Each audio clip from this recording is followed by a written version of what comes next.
Heart to Heart, a Catholic media ministry, presents Good News Today, featuring an inspiring gospel teaching by Father Jim Willing.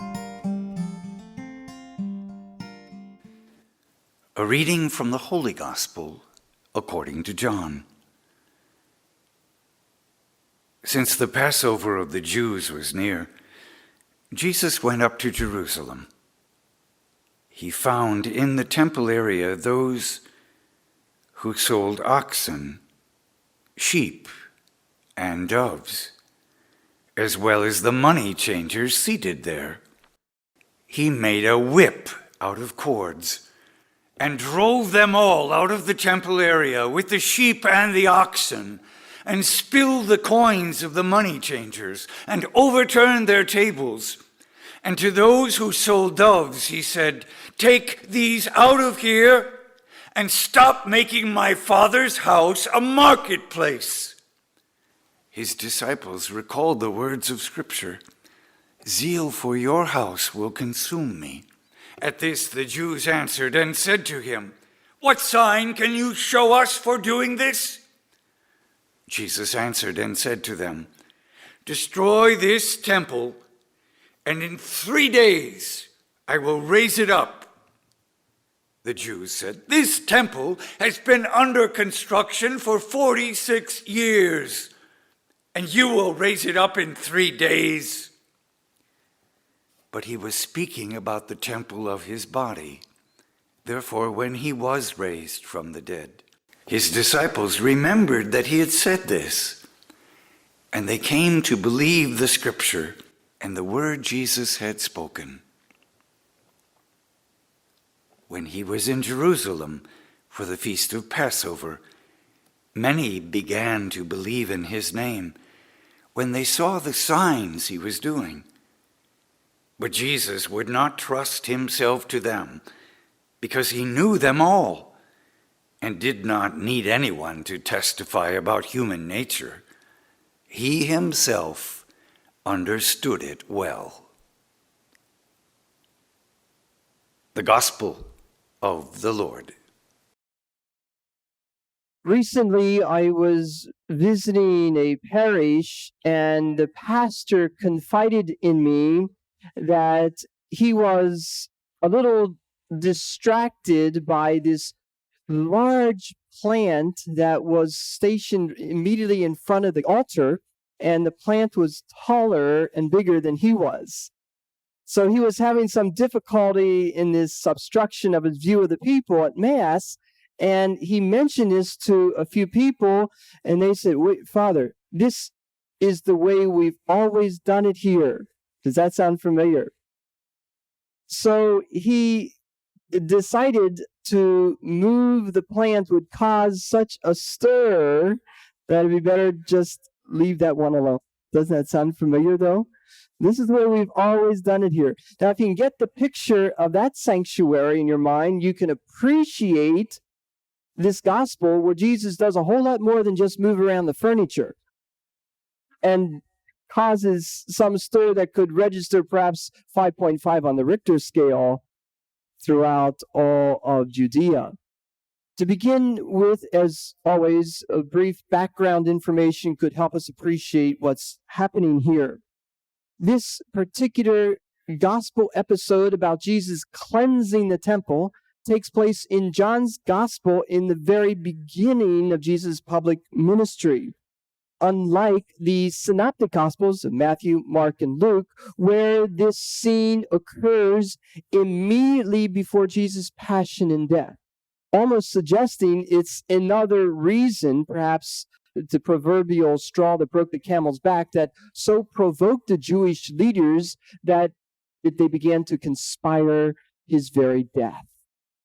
The scholars who study the Scriptures suggest that perhaps the synoptic account is more historical, but you know enough now about the gospel writers that they can take this theological license to construct their gospel not according to perfect chronology or biography, but rather to present a certain theology.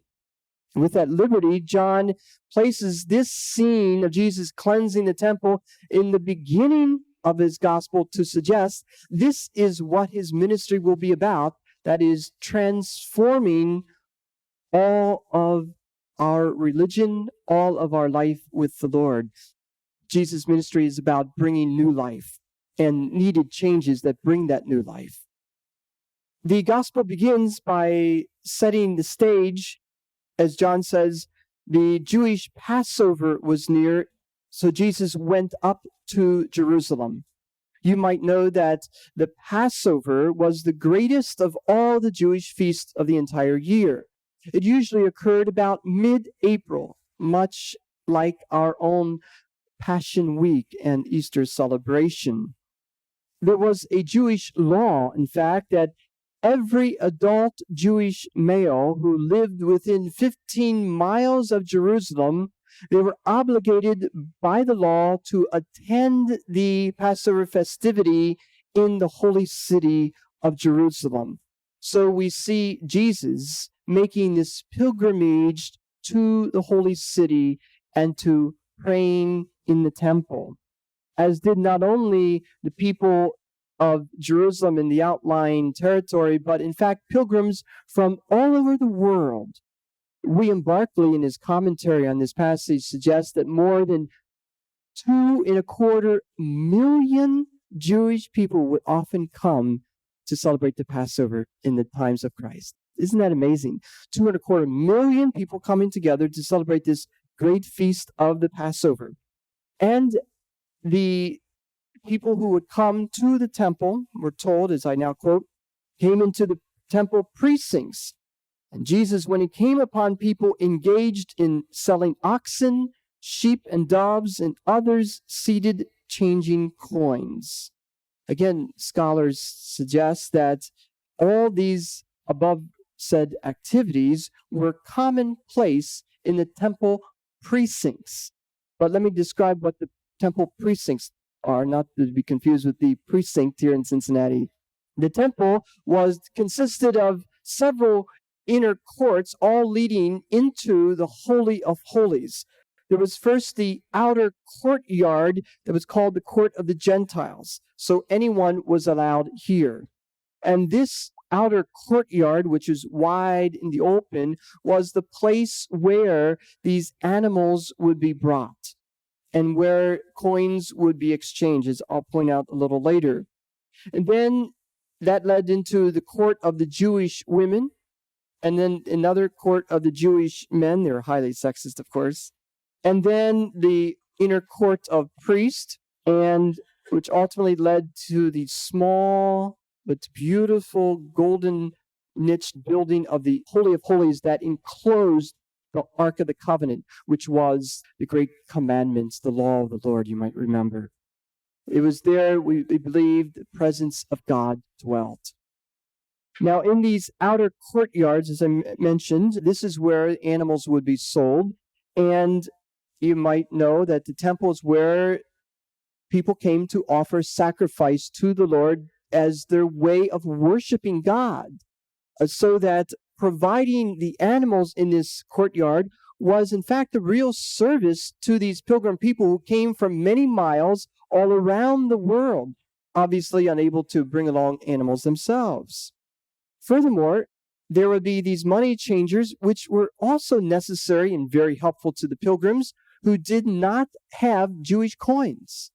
They would have carried with them the Roman or Greek coin, which would have contained the image of the imperial king or queen, which of course greatly offended the pious Jew who believed that any graven image was the great sacrilege and therefore could not be offered at the temple. They had to exchange this money, much like we do when we go to a foreign country and exchange currency. So why would Jesus get so upset at this business that's being carried on the way things always have been done? And we're told he got even a little more than a little upset. We read in this gospel, Jesus made a kind of whip of cords and drove them all out of the temple area, sheep and oxen alike. And he knocked over the money changers' tables, spilling their coins. He told those who were selling doves, "Get them out of here." It does remind me and bring me back to my childhood when my brothers and I would be playing football in the living room, and Mom would come running and shouting, "Get out of here!" Now, I understand at the time, maybe it's okay, all right, it's not good to kick field goals in the living room. But I couldn't figure it out. The green carpet made a wonderful AstroTurf. We were perfect passers, and by the way, the furniture was a great blocking tackle. So what was the big deal? And these people, they would have said, well, what's going on? What's the big deal? We've always done it this way. Why did Jesus get so angry? I suggest 3 reasons that seems to be applied in this gospel and even stated explicitly in Jesus' comment when he shouted, "Stop turning my Father's house into a marketplace." We know, first of all, that it would have been very difficult to pray while you have all these sheep and goats and oxen bleating and yelling and mooing and making all their loud noise, not to mention the banter of all the market salesmen who would be trying to make their bargain. You could appreciate this if you've ever been to the Holy Land. Honest to goodness, it's one of the first things that strikes you is what the marketplace is like. It is loud yells and smells of all kinds, and it's a bombardment of the senses and so distracting. And I remember even it seemed to carry over into one church we happened to visit. I won't mention the church, but it was almost impossible to pray. So that's what Jesus is first saying is, you've turned this place of prayer into a marketplace. And that would have irked him greatly. Secondly, we can learn something about the money changers from William Barclay's commentary. I learned that they were customarily charged an exorbitant amount of rate of exchange. In fact, they were known as cheaters because of all the money they made off these poor pilgrims, because they had them over the barrel, you see. They had the only business in town, so to speak. So in another gospel, Jesus looks to these money changers and say, "You are a den of thieves." Yeah, they were ripping off the people. Worst of all, in Jesus' mind, they were doing it in the name of God. In the name of religion. And that is so perverted, that's blasphemous. Thirdly, I would suggest that seems to me the reason that Jesus was so upset and had every reason to be upset was the fact that they were forgetting what their religion was all about. It's not about just selling animals and burning incense and yelling and making the right exchange of coins. When the prophets down through the ages tried to sell them, it's a converted heart, pure heart, a humble heart. That is the sacrifice God asks of us, that we turn away from injustice and help the poor and the oppressed and the needy, the hungry widow, the lonely. And somehow, it's so easy to forget that, isn't it? What it's all about. I can't help but think of some contemporary examples. When I drive by some churches and I see this huge 10-foot by 10-foot sign of bingo, or festival, or fish fry, or raffles, and then you have to strain your eyes to see the small print, and Sunday services are at. And it's like, do they realize what sign they're really giving? Are we forgetting what it's all about? Is this not a sign of certain priorities we sometimes have unconsciously? Exterior signs are only indications of other things that need to be looked at today, and I want to raise the question today. If Jesus came to our church, our temple today, what would he say? What would he want to change? I asked that question to my homily group that meets every Monday morning, a group of priests that come together to look at the gospel. And I was really proud of the question I raised. And my brother priest said, "Well, what do you think?" And I said, "Well," and then I started, where I think Jesus would start. I said, I think you go right to Rome. Start right at the top. And I think he would just tell them what they need to hear now that needs to change. And I think he would just set everybody straight on all the right issues to get in line. And I was going on and on with this list of my issues, that I think need to be changed. And how I think Jesus would have a clearinghouse of all kinds of things that I don't think have a lot to do with the gospel. And I was really getting hot and heated, and I was giving a little mini homily right there. And I'll never forget, after it was over, there was just dead silence. And I thought, yeah, I really got him, I really got him thinking. And then Father Phil, who was here last week, said, do you really plan to say that? I said, yeah. He said, well, I think Jesus would not start in Rome. I think he would start at home. And he said, I think if he would come to our home parish, I think the first thing he would want to change is me. Whoa. As soon as he said that, I immediately felt like those men in the temple must have felt when the tables were turned around. Yes, the tables were turned around on me, and I was embarrassed for thinking that what I was suggesting was all so good, but not completely of God. I now come to share with you, I think if Jesus were to come into this church, this cathedral, this temple today, I do believe the first thing he would want to change is me. I hope you would agree for yourself too. I believe that Jesus would want to drive away all those things that keep us from drawing closer to the Lord. All those many things that distract us, and usually it's not so much the raffle tickets, is all the other chances I'm taking in life, preoccupying my mind and my attention. It's all those things that really keep me from praying well. I think if Jesus were to come into this church today, I think he'd want to change those obstacles that keep me from coming closer to each other. Those things that he wants to deliver from me, and I suspect from you, would be those injustices that we are so often unconscious of, those prejudices, that pettiness that keeps us from not honoring our Father's business, which is all about love and service. I would think he would want to change in me whatever truly is not giving service to the Lord. It's a wonderful coincidence that this Sunday, in those parishes that are commemorating the catechumenate process, that we're being invited to celebrate the scrutiny. By that I mean the priest is inviting those preparing to come into the church at Easter time to go through a scrutiny of themselves to see the sin in their life that is keeping them from coming closer to Christ and living the full Christian life.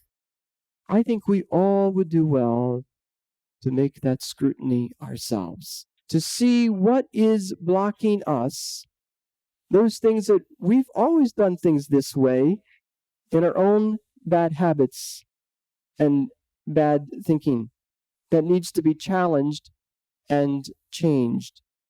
And what is it that the Lord really wants to do for you and to me? Yes, I want to leave this question with you today. If Jesus came into our church today, what would he want to change? What do you imagine? Let me end with this story. Perhaps you've heard of it. It's a wonderful story about a certain monastery that grew on very hard times as the numbers had greatly declined and the monks grew older and older. There was very little life left in that monastery. And the abbot of the monastery was feeling very depressed and discouraged. And so he went off to pray, and he met this other holy man of God and poured out his heart to this man who understood his burden and commiserated with him. And the two men joined together in prayer that God would support him and strengthen him and bless his monastery in some way. Before he left this holy man, as they embraced, the holy man whispered in his ear, "Just know that the Christ is among you." When he returned to his monastery, he shared that with the brothers there over dinner conversation. And as they came to reflect on that, one after the other started wondering what that holy man might have meant. Christ is among you? Could it be, they thought, that maybe Christ is present in the abbot? Not likely. But just in case, they began to think maybe they better be more respectful and obedient to him. And then you can almost hear their minds speak out loud, their inner thoughts. One thought, could it be Crazy Charlie? No. I mean, he's too crazy. But isn't it just like the Lord to come through the least of all? And he recognized maybe Charlie was carrying the Christ to him. And another, about another, and it went on and on. And, the amazing thing is, little by little, they began to take a new look at themselves and each other. And it did change things, how they beheld each other and spoke to each other with a new reverence and respect. And before long, there was this slow but gradual change that occurred in the spirit of this monastery. And even those who came to make retreat there noticed the difference. And they spoke of that when they returned home, and many more then came to begin to make pilgrimage, something for whatever reason people had long ago had stopped doing. And after a while, young men began to inquire about joining this community, that they could see such a light of love. And before long, the monastery was filled again with a whole new life and love, because they discovered the Christ that was among them. That is what's going to change this church, that we could see the Lord among us, calling us all to change. It's not the trickle-down theory from start at Rome, but it's starting right at home. What the Lord wants to do right at home, in our own little chapels of our houses and families and friends, even at work. Imagine the Lord walking even into here. What would he say? What would the Lord say? Or to our home parish, what would he say? It's all about conversion. What would Jesus want to change? Heart to Heart welcomes you back next week for another inspiring edition of Good News Today. If you are interested in other books, CDs, DVDs, or digital downloads by Father Jim or Father Michael, you can call toll-free 1-877-208-4875 or visit our website, www.heartoheart.org. There, you can also sign up to receive a weekly reminder to listen to these same programs online. And please, consider a donation of any size to help support Heart to Heart's radio and internet ministry. That's www.heartoheart.org or call 1-877-208-4875. Thank you for listening, and may God bless your heart and the hearts of all of your loved ones. Heart to Heart.